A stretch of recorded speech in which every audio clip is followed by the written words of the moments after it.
I do remember some other video, pretty sure it was uploaded, in which I talked about a radical change in my mother after her return from Australia.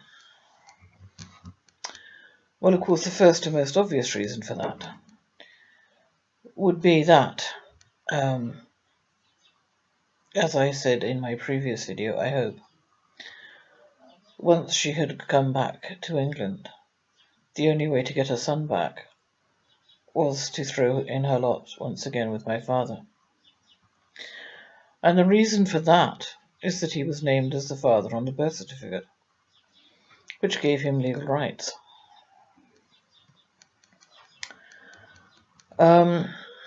Including the right, of course, to take my brother.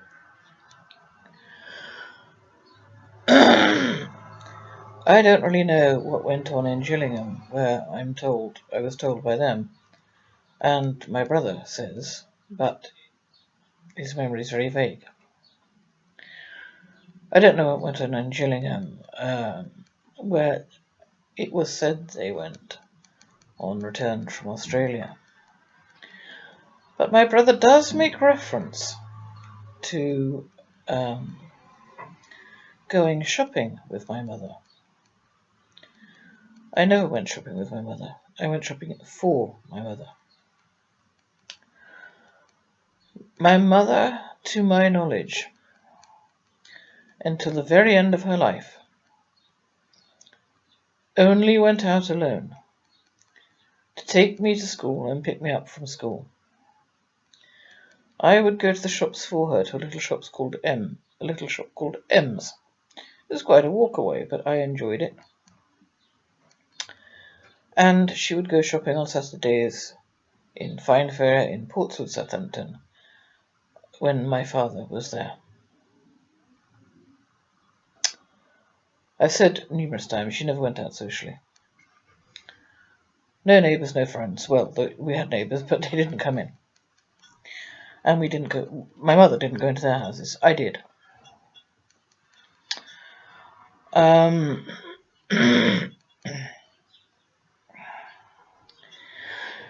The point being that in Gillingham,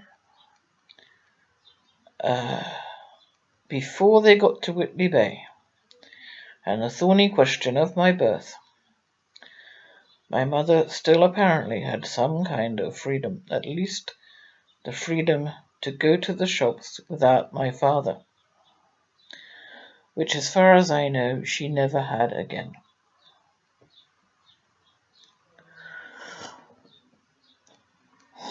It all seems to have kicked off in Whitley Bay, where my brother does not remember me coming home with my mother, but does remember two things, if it was Whitley Bay. He remembers the pancake my father made with flour and the ghastly taste of it. He still remembers that. And he remembers my mother putting up resistance to my father's activities.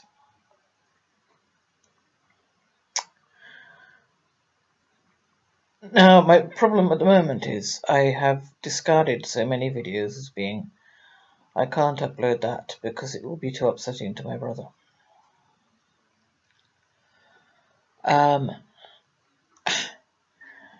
The problem is knowing what I've said and what I haven't said.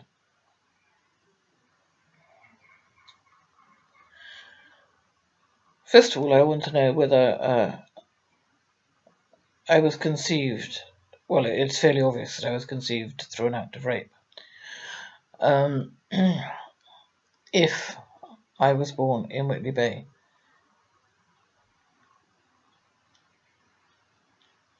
and I was the baby taken home. A baby. I vaguely remember a baby. I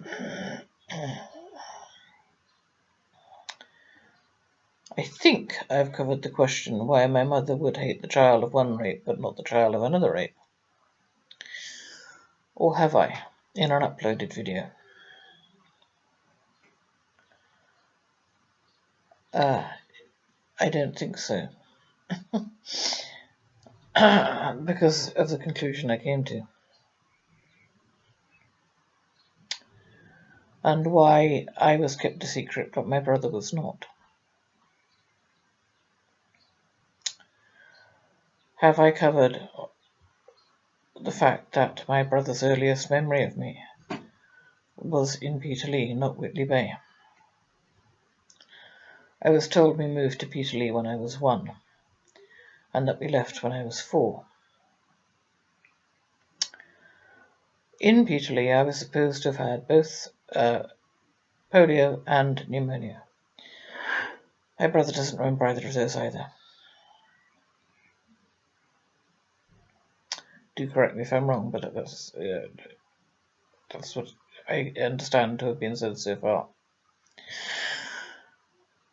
I also can't get past the fact that I don't think I'm the child in the hospital photograph. And even when I was a child, I didn't think that girl was me. Not to put too fine a point on it, I think she was a lot too pretty to be me. I wasn't a bad-looking kid, but not as pretty as that little girl by any means. I don't think so.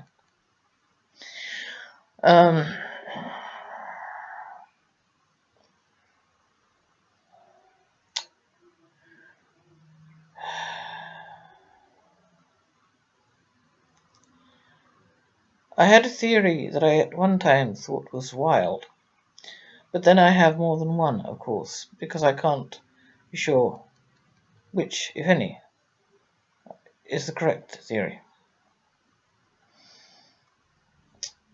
I could have been anywhere between 1 and 4 when my brother first remembers me, and I would like to ask him what the memory was, to be a little more specific.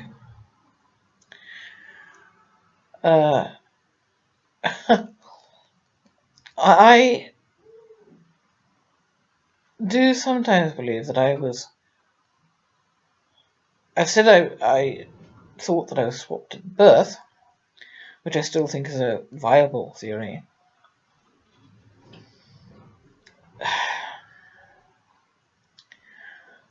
But I wonder if physically, literally, I was the same child returning from hospital in Peterlee as the one who went in. I don't know how that could have been worked, but as I said before, I do not understand the criminal underworld.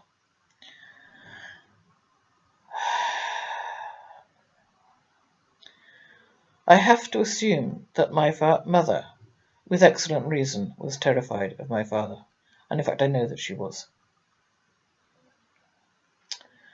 And as far as my mention of stalking goes, well, stalking does go with threats like, I will kill you if you run from me. And I think my mother had been given excellent reason to believe that to be true. So at this point, she's a woman who is trapped.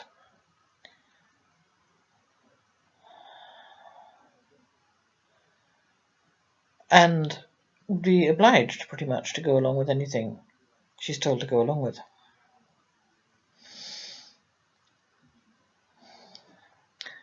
Next memory. Old farmhouse, which we used to call the Old Bungalow, on the very outskirts of Southampton. Well, it was then, it isn't now. It's not there, it's demolished, and the spot where it was is no longer on the outskirts of Southampton, but then it was in a maze of lanes, in Cutbush Lane, etc., which my grandmother rather comically and mistakenly, I think, called Cutthroat Lane. My brother, who was 11 when we arrived there and 13 when we left, exactly 13, it was his 13th birthday, doesn't remember that very well either.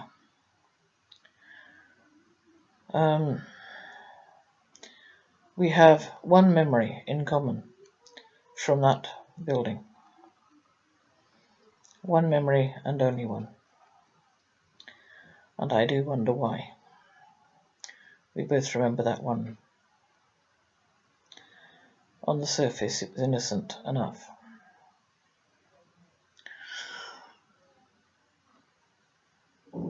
This place was very isolated, of course. The kind of place that suited my father to a T. I think the nearest other habitation was a 10-minute walk away. At that time, Forest Hills Drive, to which we moved, was being built. I think built with my father's assistance, as he was a civil engineer. But there was no one around. There were no kids around. There were barns outside into which I was not allowed to go. Very frustrating for a child.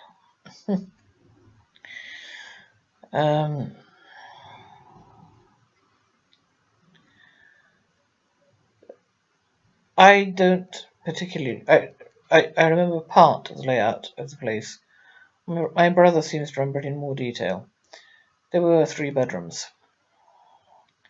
The only bedroom I remember is my parents' bedroom, even back then. I don't believe I ever used the bedroom, which was presumably designated for me. Specifically, I remember the kitchen. I remember the sitting room. I remember my parents' bedroom. I remember the barns that the kitchen looked out on, which was, I suppose, the front of the building, and the garden that the sitting room and bedroom looked out on at the back of the building. I remember there was a pergola in it and a tree, and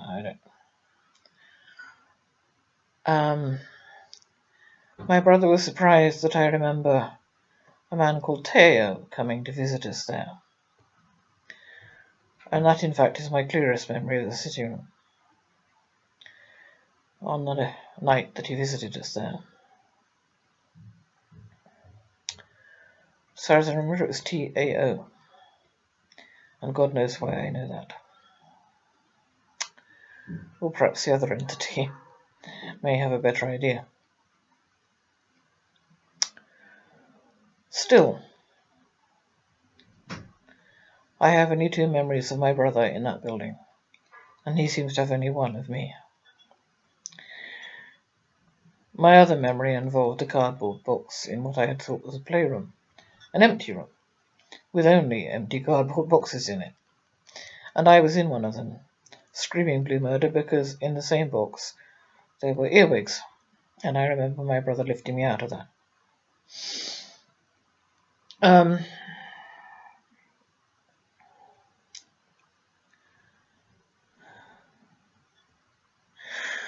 To put this another way, as far as I can tell, my brother's earliest memory of me, that we can both be absolutely certain of, is when I was 5.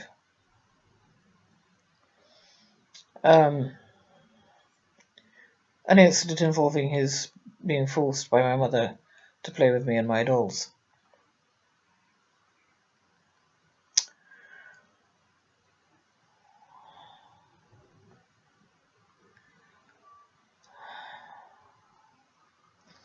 And again, still, clearly I'm wondering at what point and in what way I entered that family. And I do also wonder what was going on with my mother.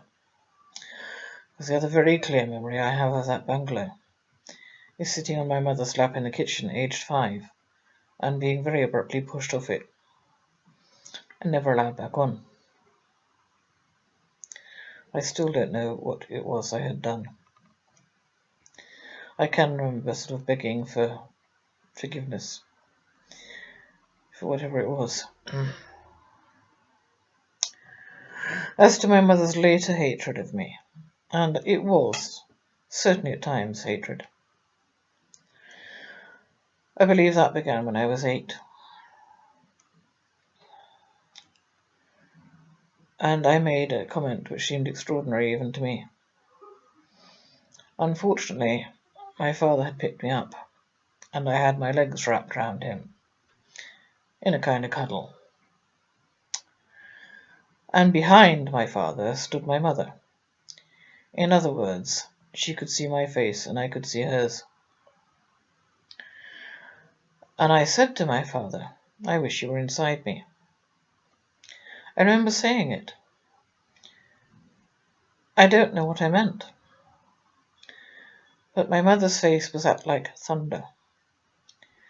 I think she did know that my father was abusing me. I also think she thought I enjoyed it, based on what I said that day.